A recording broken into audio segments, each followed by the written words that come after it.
Kampala si bbaala nti atalina kyopatafuna katebe nedda buli ali mu bbaala atula ye Kampala.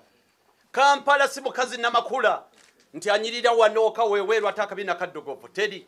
Kampala akulira wamu. Kampala mukazi zali aba anyirira naye akabina entumbwe amaaso biteekwa okuba byenkanankana ye mukazi zali ye Kampala.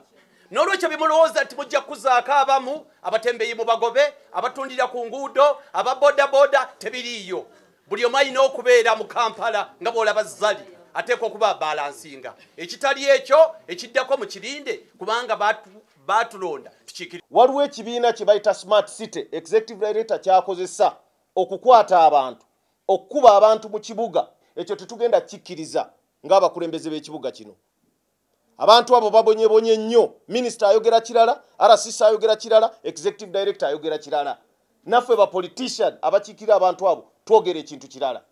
Tetuyinza kukkiriza kulaba abantu nga babonaabona ng'ate tebalina musango. Ekyokubiri, ekyokusatu, bavenda abo tewali tteeka, tetunaba kukola tteeka lifuga bavenda zaabo. Ne twagala tulikole nalyo.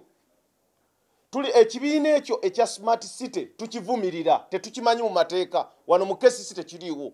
Tetumanya kisasula, bwe bakwata ebintu by'abantu babitwalawa, ebyo byonna tugenda bigoberera ng'aba National Unity Platform. Kiki tusaba? Tusaba abantu bonna abakwatiddwa bonna bateebwe. Tusaba abantu bonna abagiddwako ebintu byabwe bibaweebwe. Ekyokubiri, tusaba enguudo 3. Ate kino tetukisaba busabi kubanga kirina resolution yakyo mu 2017. Twagala enguudo ezo zikkirizibwe tuteeketeeka abantu abo. Awatali ekyo tetugenda kukkiriziganya na muntu yenna akwata ku bantu abo. Tetubaagalako naffe ku nguudo. Naye tuteekwa okubaorganizinga kubanga si musango gwabwe. Kikwewunyisa lwaki government teteekawo butale kubanga abantu beeyongera. Si musango gwabwe okuzaala n'okujja mu kibuga. So government tusaba government nga tonnaba kuyisa bubi bantu abo tuteekewo obutale, tuteekewo spaces nga zimanyiddwa. Naye waba tewannaba kuba butale abantu abo bajja kujja ku nguudo bakole. Tetubaagala naffe kutundira ku Bank of Uganda. Naye bwe tunaateekawo enguudo ezo nga bwe kyakolebwa, enguudo ezo zijja kubayamba tubateeketeeke babe nga bakolerako okuva ku ssaawa 11 kubanga tulina n'okuyamba abo ab'amaduuka abatuwa license. Ne tusuubira nti ku ssaawa 11 ab'amaduuka baba bakoze eki bamaze. N'olwekyo ekyo kyokka kye kigenda okuyambako so si kukuba. Twagala nga tebannaba kukola tufune gye bayita stakeholders meeting kubanga eno issue si ya Kampala yokka. Twagala tutule ne RCC, twagala tutule ne security n'abakulembeze abalonde, tutule ne minister nga twogera ku nsonga emu, tuveeyo n'eddoboozi limu ne bamemba ba parliament aba Kampala. Ekyo kyokka kye tuyinza okukkiriza. Awatali ekyo tetuyinza kukkiriza abantu abo kubayisa bubi batyo kubanga nabo bantu. Ensonga ey'okubiri y'ensonga ya boda.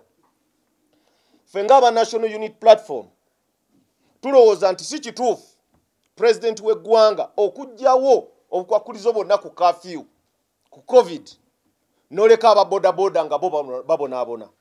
Kampala eno erina abaana ba bodaboda abo abasukka mu 4,000 bagenda na 5,000. Lwaki ojjawo byonna ababodaboda bo n'obaleka nti bo bateekwa okubeera nga curfew ebakwata? Nze ndowooza si kituufu. Gavumenti eganye okuteekawo emirimu. Abaana abo balina degrees, balina diplomas be bakola emirimu egyo. Kiki tugamba? Bw'abanga president asazeewo okuta ateere ddala sectors zonna akole ki? Azite abantu bonna bakole. Security agirina esobola okukola ebintu byonna ebiyinza okukolebwa. Naye abaana ba boda bano twagala nabo bateebwe, nabo bakole ng'abantu abalala abateereddwa. Mind you nti abaana ba boda bano mu COVID be basinze n'okubonaabona. N'olwekyo lwaki bateekebwako omusango? Tusaba government, tusaba minisita ba Kampala mu kifo ky'okkuba abatembeeyi banoonye ekkuba eriyamba abatembeeyi abo, eriyamba abaana ba boda. Nabo batandika okukola. Nabo balina abaana. Tugula ebintu weewamu. Lwaki balowoozebwa okuba nti bo be bakyamu? N'olwekyo ffe nga aba National Unity Platform mu KCC eno ebyo tetugenda kubikkiriza era tugenda kugenda mu maaso nga tubyogerako. Mu KCCA naddala ddala ttiimu ekulembedde Smart City be bantu abataddewo embeera y'okufufugaza ekitongole kino ku nsonga ya ssente basooka ku outdoor advertisement ne bateekawo olukujjukujju olw'okusolooza ensonga ezo essente ezo ne baleetera ekitongole okuluzinga ssente kati baleese smart city etali mu mateeka era abatembeeyi beekunze bayingira kooti kubanga ebintu byabwe babibba ate ne babategeeza mbu babiddizibwe nga bamaze obbigabana tetugenda kukkiriza ssente za muwamusolo zijaajamya mu ngeri eyo era abatembeeyi nga bagenda mu kooti balina okuwagiribwa basobole okulaba ate bagenda vunaana abo abantu kinoomu kubanga ekibiina kyabwe tekiri mu mateeka. Ekyokubiri, we are going to join the vendors of the city and we are going to do hawking all the streets. If at all this they are doing illegal things, we shall join their community to do illegal things.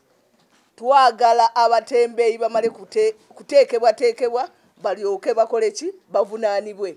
Tetugenda kukkiriziganya nakyo, tugenda ku nguudo kujoininga abatembeeyi abo naffe batukwatire wamu kubanga ffenna tuli bannakampala.